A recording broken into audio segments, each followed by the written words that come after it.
अस्सलाम वालेकुम जनाब। अज तुहानूं सिखाने 70 दी क्लच प्लेटां फिट करनियां। यह देखो क्लच प्लेटां पईयां, प्रैशर प्लेटां पईयां। इस साइड खोली, यह क्लच कोला कहंदे ने। क्लच कोले च पुलर फिट करांगा। देखो किस तरह पुलर फिट होना। स्प्रिंग लग रहे हैं, 4 स्प्रिंग होंदे ने थल्ले क्लच बक्से दे। 4 स्प्रिंग देखो लग गए। यह उपर लग गई, इहनूं कहंदे ड्राई प्लेट, जिंदे उपर क्लच प्लेटां चलदियां ने। यह ड्राई प्लेट हैगी। ड्राई प्लेट नूं रख के तो उपरों पाने नाल टाइट कर रहे हैं, पुलर टाइट कर रहे हैं। पुलर टाइट उस तो बाद रखांगे क्लच बक्से की वड्डी गरारी। क्लच बक्से की फ्री गरारी कहंदे हैं। क्लच बक्से की फ्री गरारी है। हुण क्लच प्लेट लग गई एक, फिर प्रैशर प्लेट एक, देखी जाओ। लोहे की प्लेट है, प्रैशर प्लेट कहंदे। फिर एक क्लच प्लेट लग गई, फिर एक प्रैशर प्लेट। इस तरह 2 क्लच प्लेट होंदियां, 2 प्रैशर प्लेट होंदियां। इस तो बाद उपर लगेगा लाक। यह तुहाडे सामने लाक लग रहा है। रिंग टैप बनया होंदा, पेचकस नाल फिट कर सकते आराम नाल। यह देखो तुहाडे सामने फिट हो रहा जी। यह लाक लग रहा जी अंदर, क्लच प्लेटां नूं कवर करे, क्लच प्लेटां बाहर ना निकलणगियां। यह लाक लग रहा है पेचकस दे नाल लग गया। तो जिहड़ी वड्डी गरारी ना फ्री गरारी बक्से की, इन्हूं घुमा के चैक करो, घूमनी चाहिए।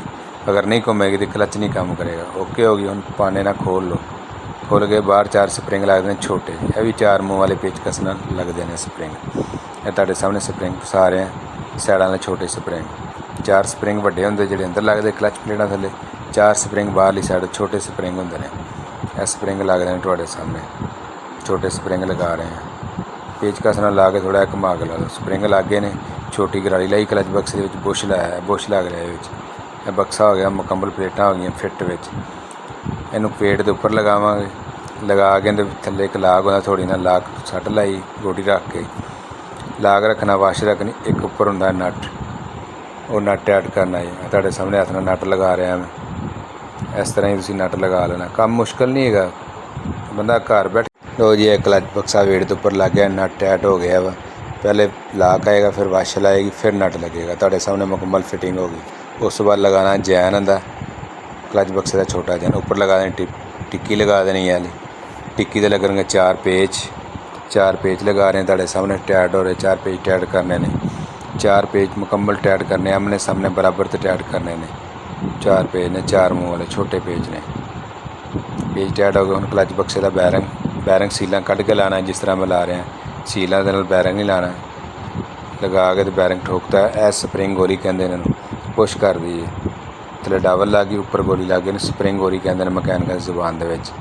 यह कंप्लीट हो गया। साइड टापे तो सिलिकॉन हल्की हल्की लगा लो, ज़्यादा ना हल्की हल्की लगा लो। सिलिकॉन लगा रही तुहाडे सामने, जिस तरह मैं लगा रहा। उंगलियां लगा लो, वैसे भी लगा सकते, उंगलियां लगा लो, ईजी लग जाएगी।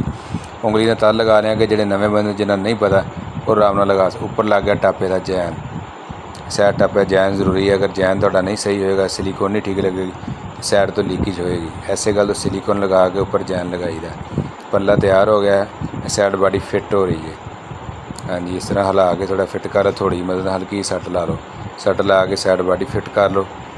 साइड बॉडी फिट होगी ना लगे। हुण लगेंगे बोल्ड, एट साइड टापे तो लगाने लगे बोल्ड तुहाडे सामने।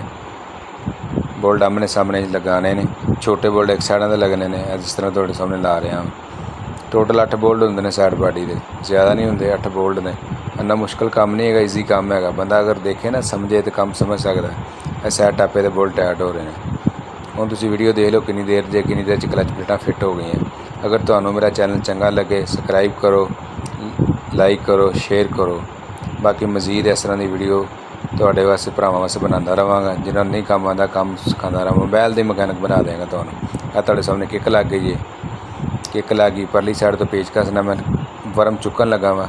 यह देखो वर्म चुक के किक फ्री हो गई। इहदा मतलब तुहाडीआं प्लेटां बिल्कुल ओके काम करदियां पईआं।